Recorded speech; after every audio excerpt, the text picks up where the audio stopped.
Como te chamas? Leire, Cantos anos tes? 21. Vives nunha aldea? Non, vivo en Marín, no centro de Marín. Quen te ensinou a falar o galego? Pois a miña nai e o resto da miña familia, a miña avoa, sobre todo. Todas as persoas da túa casa falan en galego? Non, falamos eu e a miña nai e o meu irmán na casa, pero o meu pai sempre falou en castelán, pero agora cada vez máis está falando en galego por influencia nosa.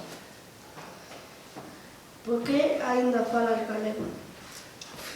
Esa pregunta é un pouco difícil, porque non sei, nunca considerei que tivese que cambiar de idioma polo que pensasen os demais de min ou polo que a xente esperase que eu fixese ou non. Era como unha parte de min e nunca quisen cambiala.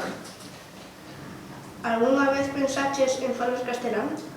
Pois algunha vez sí que o pensei, pero en momentos de sentirme moi diferente do resto dos meus compañeiros ou da xente coa que estaba. Era como pois, o típico que se escoita, que escoitas xente que se ríe de ti ou cousas desas e pensas... Eu sempre fui moi tímida, entón iso sempre me afectou moito. E pensaba que todo sería moitísimo máis fácil falando castelán, pero era como... Non podo renunciar a algo de min, era como unha parte de min, como pois ter o pelo do color que eu teño, pois falar a lingua que falo, entón era como deixar de ser eu, e non quería deixar de ser eu. Como te sentías cando te sentías cando eras a única sempre que falabas galego? Pois sentíame como bastante diferente.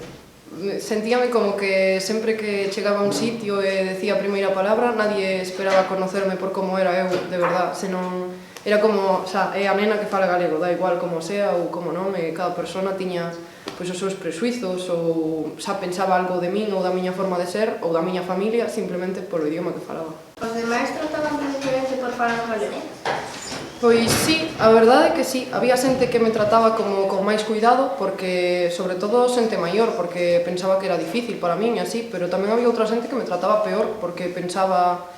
Non sei, había xente que pensaba que eu estaba impoñendo o meu idioma, entón non querían falar comigo, ou había outra xente que pensaba que eu falaba galego porque non sabía falar castelán, ou porque, non sei, porque era como de aldea, entón que non daba para máis, para cambiar a miña lingua e estaba facendo algo mal, entón preferían non relacionarse comigo ou cousas desas.